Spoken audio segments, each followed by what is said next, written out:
Hey you, Alex here. In this video, I'm going to expose the biggest, most problematic myth in the law of attraction community.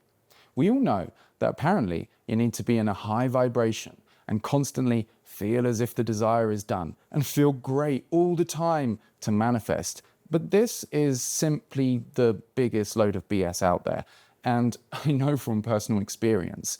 You see, when we think that we always have to feel good and be in a high vibration to manifest, we end up thinking that every time we feel a bit crappy or uncomfortable, every time we feel fear or anger, we're out of that high vibration, and so we're not going to manifest anymore. And then we don't end up taking any action because we feel like if we do, we're going to be coming from a low vibration or negative energy, and so our efforts won't work, or they'll backfire because we're not putting out those positive vibrations, and the 3D external world is going to mirror our negative emotion.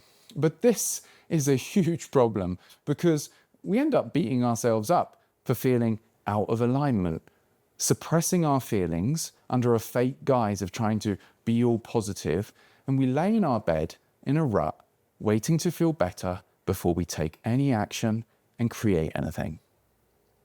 Now, don't get me wrong. I'm a huge fan of Neville Goddard. Visualization, seeing and feeling the desire as if it's manifested, knowing that it's already present as a reality within consciousness.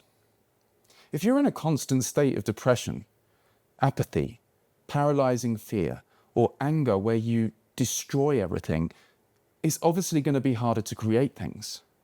But the truth is, you don't need to feel good all the time to manifest. All this high vibration stuff is extremely misleading and leaves people feeling even more frustrated and emotionally stuck.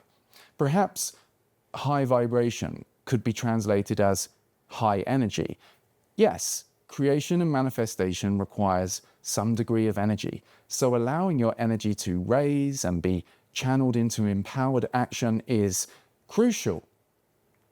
But the idea that only high vibration emotions manifest and low vibration emotions don't is a complete myth. Firstly, there aren't any high vibration or low vibration emotions. I know the emotional scale is popular and it can be a really useful tool. And indulging in any so-called negative emotion for too long will leave you stuck and stagnant. But the truth is, all emotions are just energy in motion, moving through your body. It's not positive or negative emotions that are the problem. It's overindulging in them or suppressing them that's the problem. You are consciousness, the source of all vibration. A low vibration can't take you down or stop you from manifesting unless you allow it. If you allow the emotion to pass through, release, or be channeled into something, it can be extremely powerful. Think about it like this, right? You may or may not be a fan of Elon Musk, but you can't deny that he's manifested a lot of stuff, and he's considered by a lot of society as extremely successful. But in the early days of Tesla, he faced constant near bankruptcy, huge public technical failures, and personal crises, and this really painful divorce. And he openly admitted that he often felt like everything was falling apart. And even when Tesla and SpaceX were on the verge of collapse in 2008, he was running on almost no sleep, immense pressure, insane emotional stress.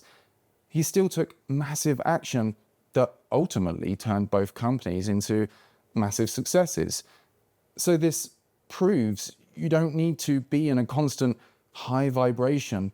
You just need to have a vision, take action, stay consistent, be driven by something bigger than you, and allow your emotions to pass through instead of letting them define you. Now, am I a millionaire with 5 supercars? No.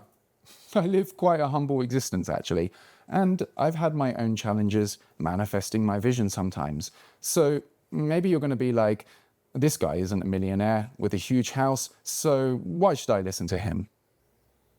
But I do have a sustained business and a lifestyle that I love. I do have the most loving, beautiful partner I could ever dream of. And I did quit my stable job as an electrician in my 30s, a job that I was stuck in since my late teens, a job that was so far away from what I imagined myself to be doing in school. I thought I'd be some kind of artist or graphic designer or a musician, but here I was, not just fixing plug sockets, but they got us to unblock toilets and get covered in dirt and grime all day, climbing into these air conditioning machines and cleaning filters and stuff like that. And it wasn't that I hated it. It was easy, and at least I was active, and I got to drive around the beautiful English countryside in my van.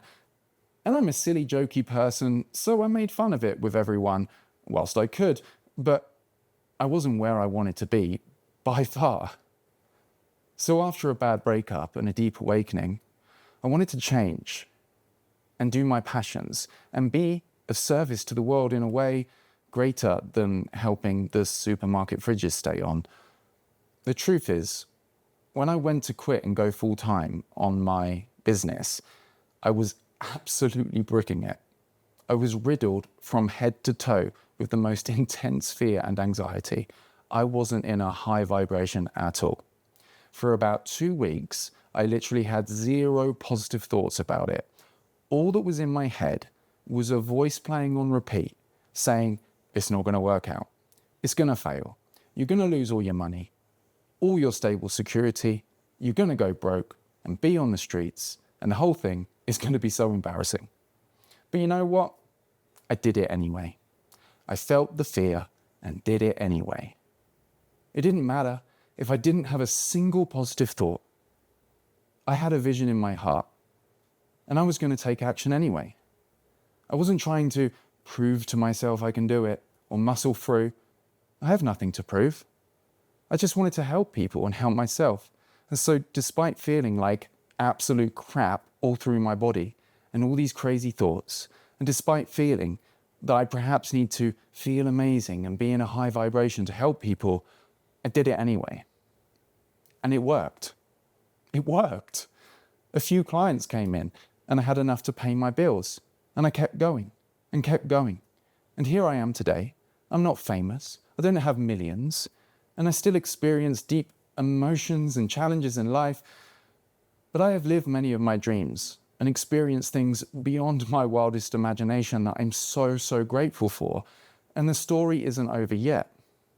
So don't listen to these people that tell you that all you need to do is be in a high vibration, or that you need to constantly stay in the feeling of the wish fulfilled, like some kind of permanent gleeful joy that if you fall out of, you're screwed, because it's not true.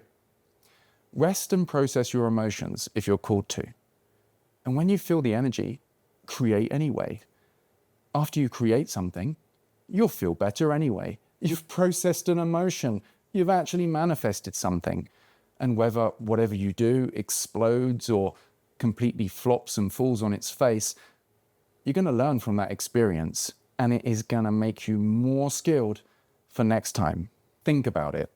Some of the most loved, most respected, world-renowned art and music was created out of the deepest soul-crushing pain. It connects to people and helps them process their own. And some of the most admired people have had intense anger as a driving force. When you destroy things with anger and you get all personal about things, that is when your manifestation goes backwards. When you stay impersonal and channel it into something creative, it can be extremely powerful. So if you feel like you've got nothing to offer because you haven't been in a high vibration for a long time, and all you feel is crap and sadness and despair, you still have something. You have you, your unique experience, your energy, your love. Even if it feels smothered by painful emotion, there you are underneath, the real you, doing it anyway.